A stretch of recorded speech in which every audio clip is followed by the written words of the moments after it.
This is Courtney Gadd. This is Matt King. And you're listening to The Bulldog Broadcast. RES Edition.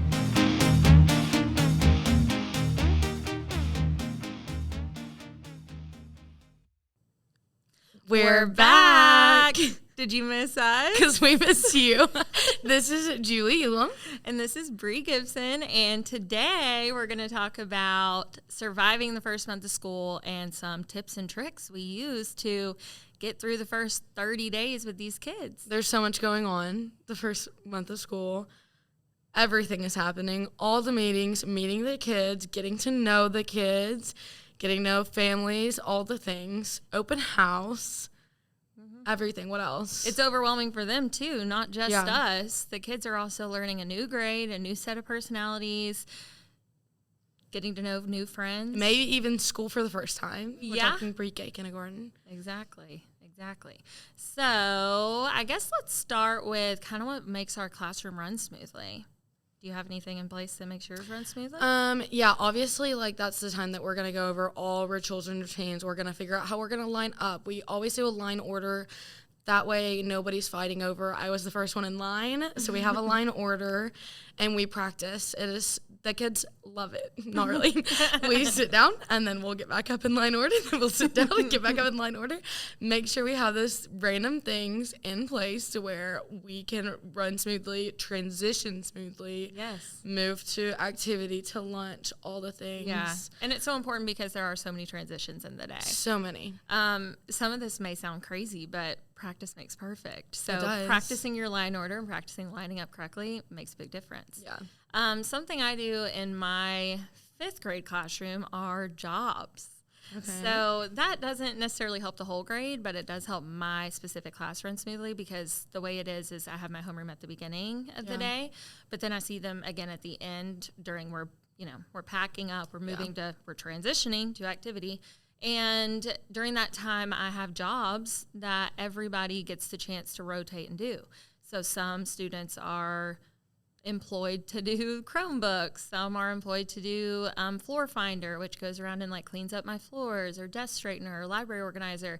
And it sounds little and it sounds minor, but they take it so seriously. Yeah. They really do feel employed for the week. And sometimes that'll change, Right now we're changing it a lot because everyone wants a turn to do everything. Yeah. But, some people are just really good at it. And eventually I'll have one really good Chromebook person who stays for a month at a time. Yeah. But that's something that helps us. I love that. I might have to start using that in my room. I know I do random jobs sometimes, but it's mostly on an asked-to-be basis. And it's stressful for me. And I think it's stressful for them because they're when am I going to get a turn? Because so-and-so always beats me to the punch and beats me to asking the question. Yeah, all the kids are so helpful and they want to help all the time. Yeah. But when you have to say no or that's somebody else's job, now this kind of gives them a way to all do it. And they all know who so-and-so already has that job this week. Yep. Yeah, exactly. I love that. So we're recording in your room right now. Yes. Miss Elam. And behind you on the wall, I see 3 what looks like social contracts but are not social contracts on your wall. And a social contract is just something that you create with your class that talks about how you're going to be respectful and responsible and safe in the classroom that year, where the kids sign it. But this is something different. Will you explain it to us? Yeah, so I have a poster for each class because we switched with 3 classes, each homeroom. So I see every homeroom each day, and we basically have a bunch of expectations on there, that I will be respectful, I will maybe be responsible with my Chromebook, because a lot of us are forgetting our Chromebooks. Maybe I will follow hallway expectations because we have transitions with every class. Random things like that we want to see out of them and we want to see improving on a day-to-day basis. The students will start getting check marks on those things for their certain classes, and the class with the most amount of check marks on their expectations at the end of that month or whatever we decide to be the time frame will get the party of their choosing. So last year, my homeroom actually won, and we did a swig party. It was so fun. I bought sodas, we brought creamers, we brought limes, all the things. We did the gummy shark and did that little Shark Attack drink that Swig has. That's and fun. So we got to do those fun drinks, and we still did like math, and we still got our, math in for the day, but we got to do it fun and have drinks and things like that. I bet fifth grade would like that, actually. I love that. We just have our social contracts, but we don't have any, goal set in place for if they do follow it besides candy here, candy there. Yeah. But like a specific goal to work towards is probably a good idea. Yeah. And that's one thing me and Miss McDaniel, my partner teacher, were talking about just specifically coming up with a word for our homeroom for that to be their goal for that day. And then whoever we see really working hard on that, because if we're focused on that one thing, I think we can like improve that one thing and move on to the next thing. Like we're working on kindness for the week. Okay. Then maybe the next day we're working on honesty. Maybe the next week we're working on perseverance, whatever we're working on. Yeah, so I think we're going to start implementing that. Yeah. Teachers have to do that. Even at the beginning of the year, Miss God has us create a word for the year that we're going to follow. And mine changed. I saw yours change. So we have to put them on the outside of our classroom door so you can see them. And I'm pretty sure mine is positivity, maybe. Yeah. It's sad that I can't remember. I think that one's yours. I think. Mine last year was intentional, and I feel like that can be my word every year. Like, I want it to be my word every year because I just need to, like, focus on why am I doing this. Like, every single time I do anything, like, I just want to focus on the why. But this year, I don't even remember what I started with, but I changed it to patience. Oh, I know, actually. Mine is perseverance. I knew it was a P word. Yeah. Yes, perseverance. Because last year, I mean, especially with the new curriculum that we have to push through no matter what. Yeah, exactly. Yeah.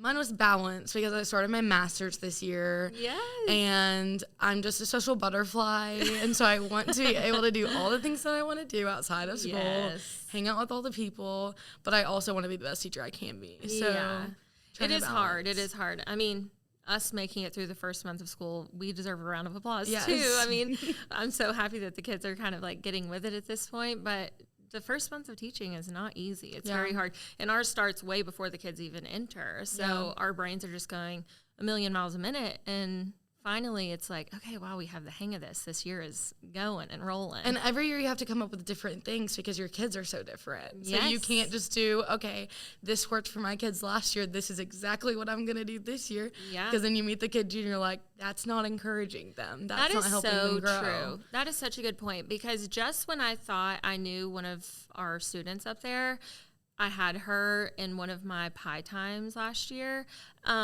She comes in and shows me like a completely different side of her. And I feel like I'm continuously learning how to know these kids better, how to meet their needs. And it's hard. Yeah. It's very hard, especially when, they're having a bad day and you get to see that side of them and how can you help them get through that. So, yeah, you're right.